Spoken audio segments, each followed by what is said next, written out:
Okay, today we're going to be chatting about the Dynafish Danian 1, which is not only one of the lightest racing shoes that I've ever worn, coming in at 152 grams in my men's size 10, it's also one of the cheapest. I managed to pick this up for $150 Australian, delivered to my door from AliExpress. I've also seen it cheaper on Taobao for as low as $80 or $90, which is insane.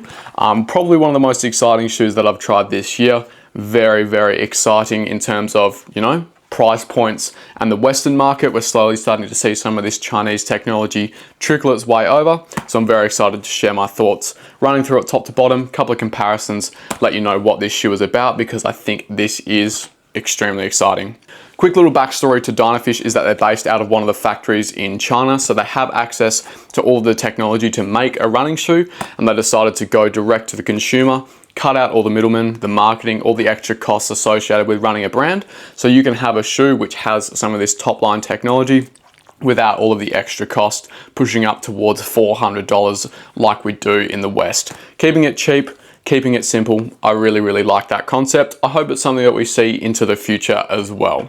Starting off with some specs, I think we've got about 38mm of foam in the heel with a 4mm drop, which is spelled out for me on the insole. Had a little bit of trouble trying to work out specs because I do not speak fluent Chinese, which you might have guessed, but I reckon we're around that 38mm limit. Feels like that underfoot. We do have some midsole sidewalls, but it's definitely not that kind of 30mm stack height where it's just trying to save weight. In terms of the foam, I reckon we have a supercritical PEBA on our hands. Again, I'm not entirely sure, but it has quite a similar kind of density in response to Zoom X. Maybe a little bit more airy underfoot.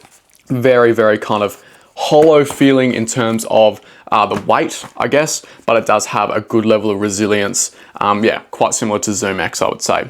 In terms of the carbon plate, it's not a full length one. We have a shank kind of in the forefoot, running from the toe to probably about here. You can see it flexes there, but it won't bend through the midfoot and forefoot. Heel strikers might have a little bit of issues with that flexibility. It's not going to give you that kind of smooth carriage through the entire foot strike.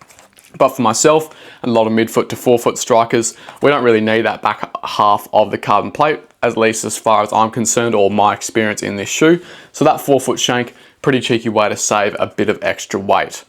In terms of the weight, 152 grams, as I said, extremely impressive, 70 to 80 grams lighter than all of the other Western racing shoes that I've tried, apart from the Metaspeed Edge Paris. It's still 40 grams lighter than that. And I think that's pretty impressive considering that we do still have a good deal of comfort through the upper, padding back here, some nice laces.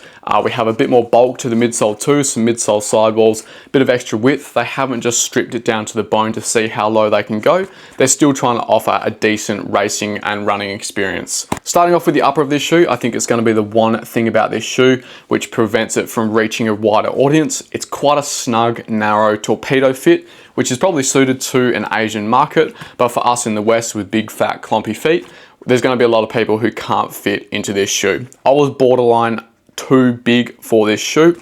I found a pretty big squeeze through that midfoot area. It did break in a little bit over the first 3 runs, I would say.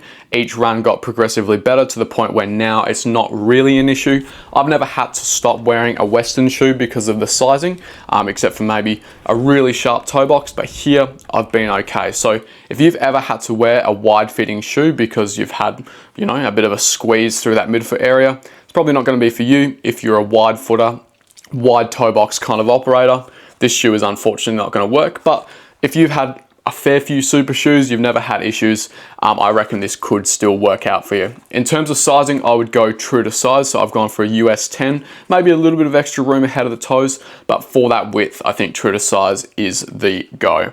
In terms of the actual upper, very comfortable, padding around the heel counter, not a heap of structure back there, which you don't expect. Serrated laces, thin tongue. The lockdown is very secure, mainly because it is quite snug. But yeah, through the midfoot and heel, no issues with heel slip whatsoever.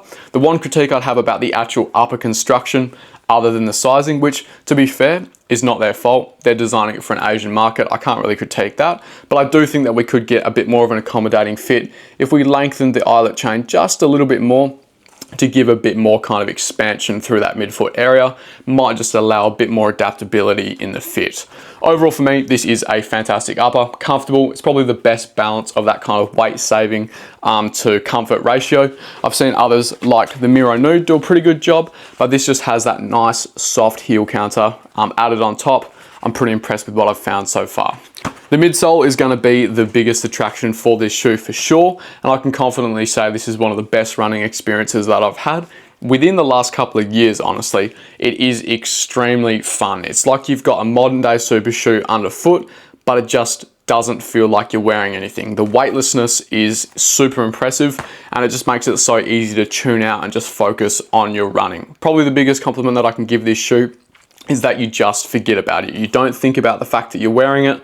It just feels like it's you and the road again, despite the fact that you're getting a pretty serious bounce back from the foam and plate setup. It's not quite as propulsive or assistive as some of the other higher stacked modern super shoes like an Alpha Fly or Cloud Boom Strike. It's definitely not as kind of bouncy and aggressive, but it does have a decent level of performance, which I would say is on par with a Vaporfly, Endorphin Pro, DVA Nitro Elite 3 is probably the most similar shoe that I've tried against this one on our Western market, but it has that level of performance without the weight, and so it just feels like you're kind of, floating over the ground with nothing to really distract you from it.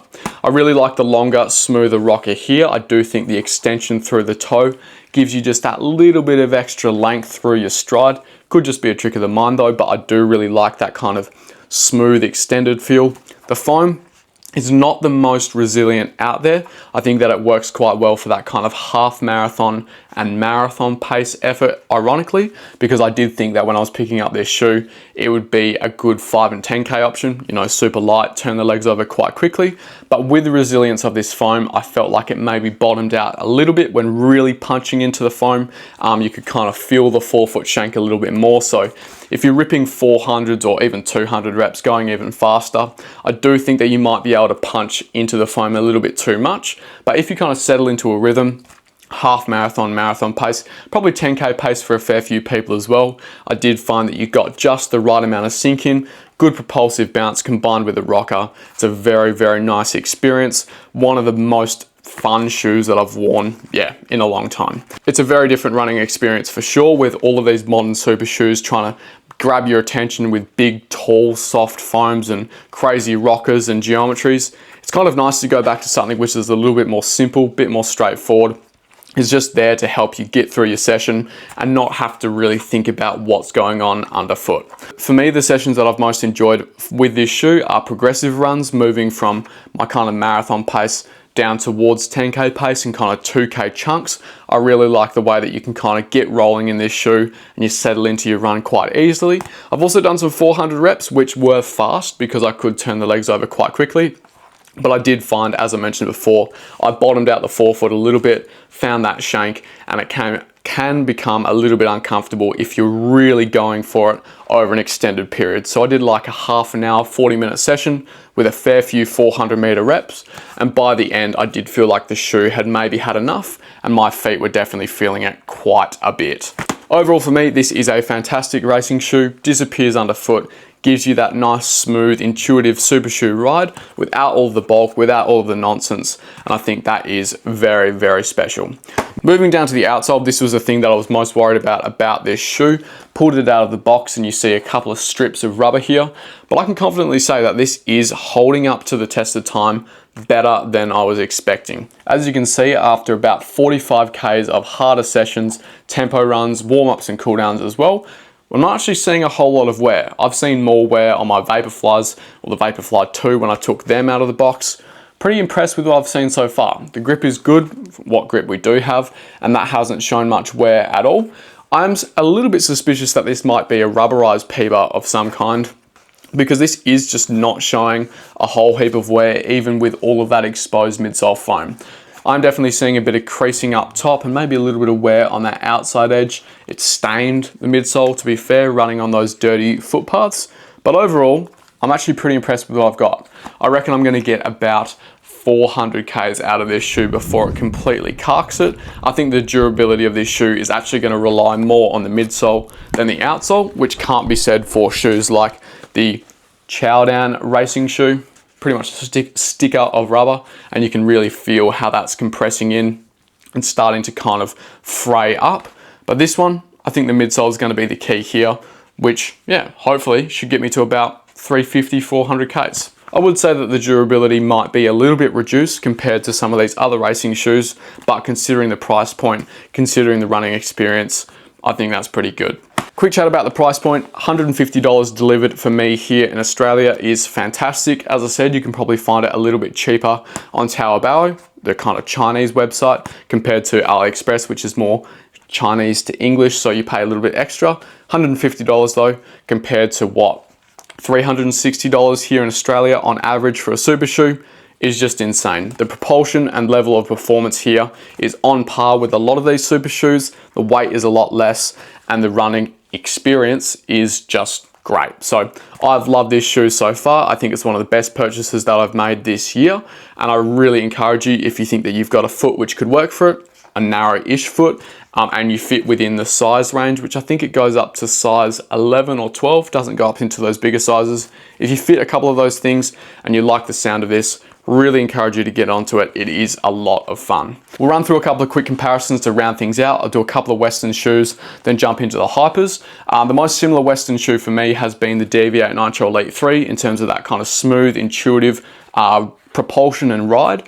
The Nitro foam has a bit more sink in, probably a bit more of that kind of bouncy sensation, whereas this is a little bit more smooth, but I do notice a lot of similarities in terms of the geometry and how you can kind of pick up the pace and get rolling. I really like both of these shoes. If you like the Deviate, you probably will get along with the Dynafish Danian 1. Another one from the West is the Adios Pro 4, maybe a bit more gutsy here, a bit more bounce, but I do see some similarities in terms of that kind of smooth rock ring. You do definitely get a bit more pop off the toe, whereas this is kind of keeping you closer to the ground. Still a decent bounce for sure, but not quite as kind of booming propulsive. I really like both of these shoes. They work at quite a similar pace range, that kind of half marathon pace. Definitely get a bit more guts here, but I do feel like you get that kind of weightless feel, or you do get that weightless feel, which makes this just that little bit easier to turn over, a little bit quicker to accelerate as well. Like both of these shoes, I'm not sure that they're quite as similar as the Deviate is, but there is some similarities in terms of that kind of smoothness through your stride. A couple of quick mentions to the hyper shoes. The 361 Degrees Miro Nude is a little bit lighter, a little bit more kind of bouncy, but I don't think it has that kind of smooth rock ring sensation that you get from the Dynafish. For me, this is a 5 and 10K racing shoe, a bit more aggressive, a bit quicker to turn over, whereas this has that kind of smoothness, which I want from a half marathon or marathon shoe. Really like both of these shoes. This is a little bit cheaper as well. I think you'll probably find this for about 250 to 300 in the West. Really depends where you get it from. There's a lot of different spots that sell it, but yeah, $150 here I think is better value, maybe a little bit more focused to those longer range efforts. The Chowdan Xinghong Racer is that kind of maximum stripped down racing shoe, nothing to the upper. The midsole is kind of carved away to the max, no insole or anything else like that. This is like running pretty much barefoot with a little bit of extra bounce back. This for me is a 5K shoe maximum, whereas this does have that kind of gutsy feel, a bit more like a modern super shoe. So I do feel like I can take this for those longer distance sessions and races. Really like the feel of this for that 5K, but it's not quite on the same level as the Dynafish in terms of comfort and protection underfoot. The last one is the Douyin PB Pro. I haven't actually run in this shoe for a session, done some strides on the street, so I thought I'd chuck in a few thoughts. This feels like more of that kind of dense, resilient kind of shell. It's a really lightweight shoe for sure, but it doesn't have that kind of sink in and kind of fun bounce about it like the Dynafish does. This is more of that kind of, you know, smooth, structured, rocket ride that just happens to be very light. Really like the Dynafish. I think it's the kind of best blend of all of the features of the other hyper shoes into a package which is both comfortable, but also super light, also super fun to run in. So yeah, bringing that all together, the Dynafish Danian 1 is a very exciting shoe at a great price point. Disappears underfoot, but gives you that kind of smooth, fast, propulsive ride. Really enjoyed my time in this shoe. Highly recommend checking it out. I'll chuck some links down in the description. You'll see this popping up time and time again in my reviews, comparing it to some of these other hyper shoes as I get those reviews through, but also compared to other Western shoes because it is setting a pretty impressive benchmark. Fantastic stuff from Dynafish. I really hope they stick with it.